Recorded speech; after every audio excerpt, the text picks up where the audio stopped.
네, 안녕하십니까. 전설력대입니다. 오늘은 북한군 관련된 얘기를 해볼 건데요. 북한군, 그러니까 그 중에서도 특수작전부대의 규모에 대해서 좀 얘기를 해보려고 합니다. 갑자기 이걸 왜 하냐? 요즘에 북한이 전술도로도 깔고 남침 준비를 뭐 하니 하면서 뭐 우크라이나에 최근에 파견된 특수작전부대가 상당히 전투력이 좋아졌고 굉장히 이제 작전 능력이 좋아졌다. 뭐 이런 기사들을 많이 보셨을 텐데요.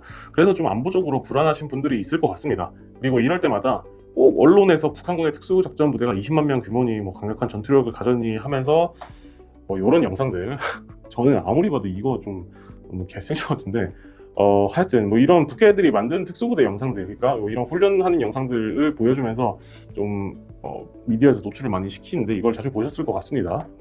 그래서 아무래도 이런 영상들을 보시다 보면 좀 군대를 안 다녀오신 이런 미필 분들, 그리고 특히 여성분들이나 군대를 다녀왔더라도 저처럼 좀 북괴군에 대해서 분석을 했던 사람이거나 아니면 교육을 받았던 사람이 아니면은 좀 불안하실 수도 있을 것 같아요. 왜냐하면 저도 아마 그랬을 것 같습니다. 왜냐하면 이 선전 영상들이라는 게 애초에 그런 목적들을 가지고 만들었기 때문에 더 그랬을 것 같고요. 자, 그래서 오늘 제가 북괴 특수부대에 대해서 좀 얘기를 해볼까 합니다. 왜냐하면 저는 사실 이런 언론에서 보여주는 정보들이 틀렸다고 하기는 좀 그렇고 과장이 많이 됐다 라고 생각이 많이 들기 때문이에요. 제가 말씀드렸던 것처럼 항상 언론에서 얘기를 하는 게 북한군의 특수부대 규모는 20만 명이다 라고 얘기를 하죠. 처음에 저는 이 수치가 대체 어디서 기원을 한 것일까, 왜냐하면 저도 그냥 교육을 받을 때 그냥 20만 명이다 라고만 알고 있어서 이게 좀 기원이 궁금했어요. 그래서 좀 찾아봤는데 먼저 2006년 국방백서에 12만 명이라고 이제 발표가 되고, 그 다음에 2008년에 갑자기 18만 명이 됐다가 2010년에 국방백서에서 드디어 약 20만 명이라는 규모가 발표가 됩니다. 그래서 이때부터 쭉 이제 20만 명으로 발표가 계속 되는데요. 근데 이제 지금 보면 좀 의문스러운 게 12만 명에서 갑자기 18만 명으로 6만 명이 점프를 했어요. 이게 어떻게 됐냐? 이걸 이해하려면 당시 북한 상황을 좀 볼 필요가 있습니다.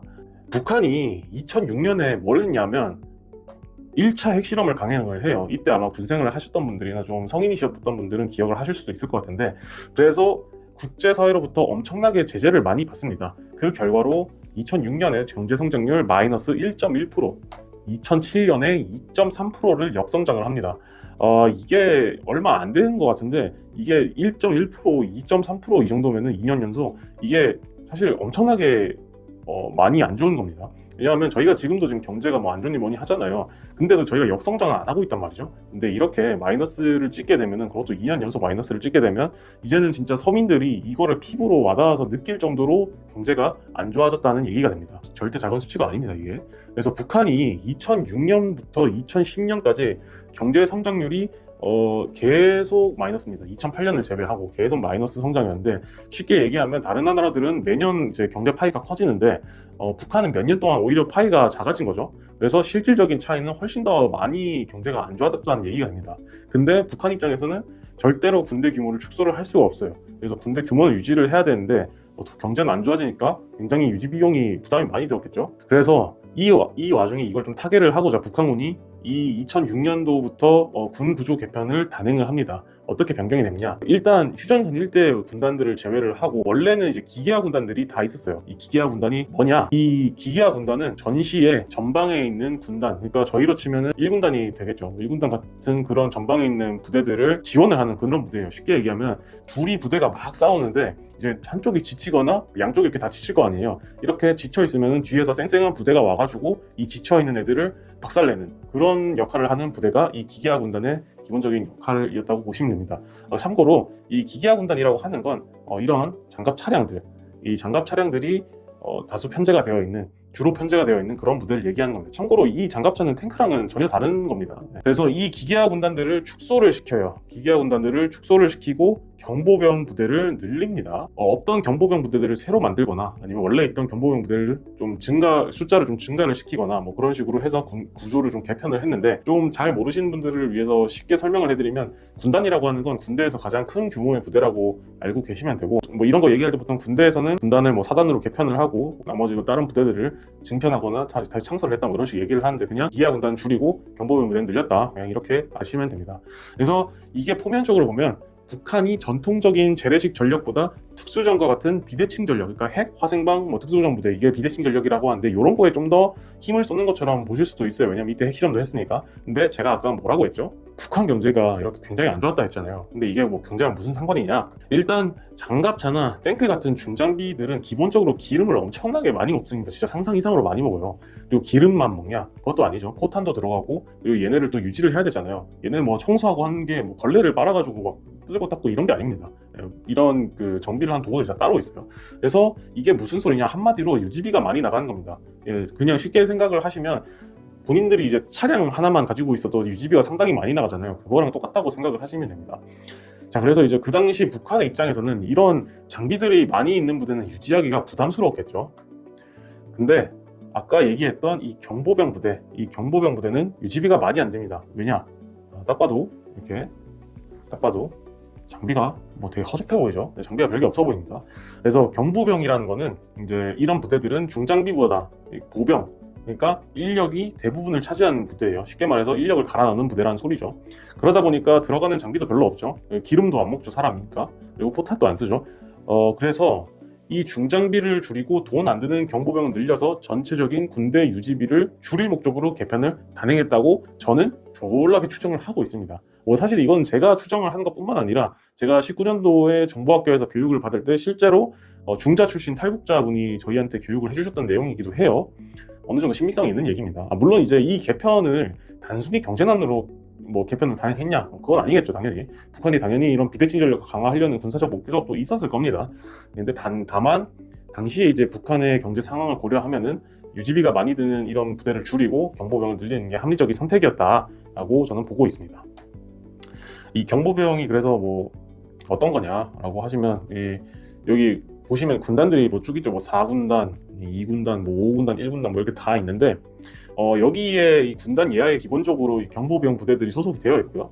그리고 원래는 이 군단들 뒤에 뭐 기계화 군단들이 다 이렇게 있었습니다. 하나씩. 지금도 기계화 군단이 없어진 건 아니에요. 뭐 좀 축소된 형태로 있습니다.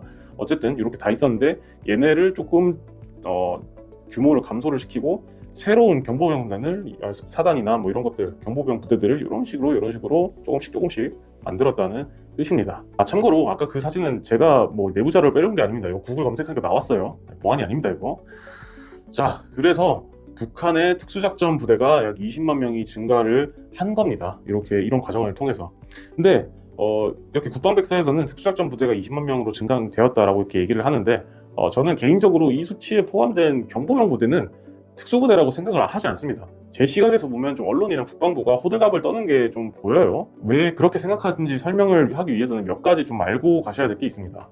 일단 제가 아까부터 계속 얘기하던 이 경보병이 뭔지에 대해서 좀 얘기를 해볼게요. 경보병은 영어로 Light Infantry라고 하는데 한자로도 가벼울 경자를 써서 경보병이라고 합니다. 자, 그럼 이제 뭐가 가볍냐? 아까 제가 얘기했던 건 장비가 뭐가 없었죠. 근데 무장이 가볍습니다. 그리고 이 경보병들이 왜 무장이 가볍냐? 빠르게 이동을 하기 위해서 무장이 가벼운데 빠르게 이동을 왜 하냐? 바로 아군의 후방을 침투를 하는 겁니다. 그럼 후방을 침투해 뭔가를 하겠죠. 네. 후방을 침투를 해서 한국군 배후, 그러니까 뒤통수를 때리려고 이렇게 편제가 되어 있는 그런 부대입니다. 얘네가 왜 생겼냐면 이 북한군의 공격작전의 원칙 중에 배합전을 수행을 하기 위해서 어떻게 보면 존재를 하는 애들인데요. 이 배합전이라는 거는 이게 지금 보시면 이게 좀 옛날 자료긴 한데 지금도 사실 큰 틀에서는 별 차이 없습니다. 드론 요소가 좀 추가됐을 수도 있을 것 같네요.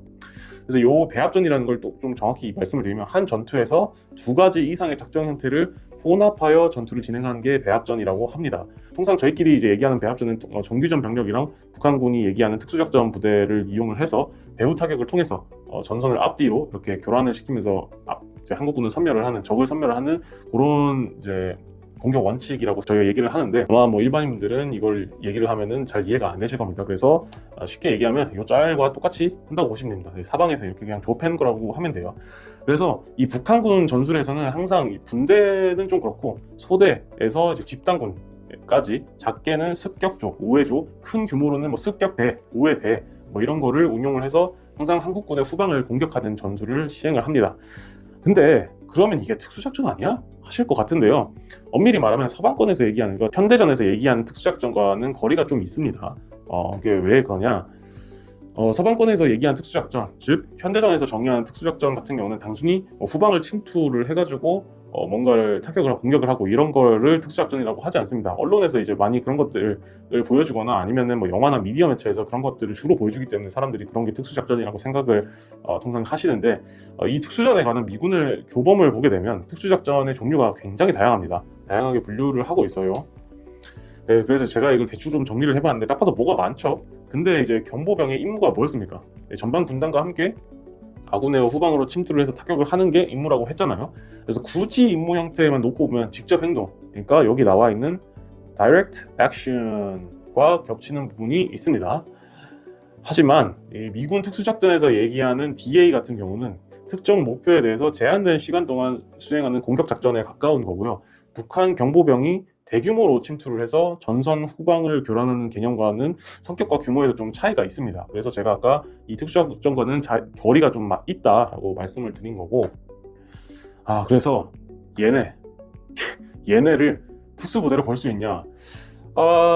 저는 개인적으로는 좀 아니라고 봅니다. 네. 근데 재밌는 건 이 미측의 북한권 분석 자료를 보면 이런 경보병 계열의 부대까지 북한의 특수작전 전력, 즉 SOF, Special Operation Forces의 범주에 포함해서 평가를 한 경우가 있어요. 다만 여기 주의를 해야 될 게 미군이 그렇다고 얘네를 뭐 그린베레나 레인저, 뭐 네이비실 같은 그런 범죄 특수부대로 분류를 하고 있는 거냐? 또 그런 건 아닙니다.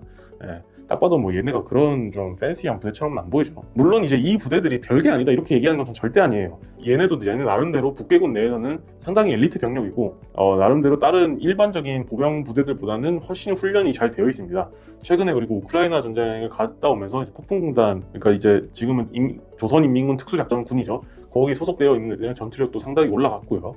그래서 여전히 위협적인 전력은 맞지만 그냥 팩트를 체크를 하면 얘네가 특수부대는 아니다. 그래서 국방부에서 발표한 20만 명은 조금 호들갑이다 라고 이렇게 말씀을 드리고 싶습니다. 다만 얘네가 최근에 전투 경험을 많이 하면서 전투력은 상당히 무서워졌다. 그래서 좀 주의를 할 필요가 있는 부대다 라고 얘기를 하고 싶습니다.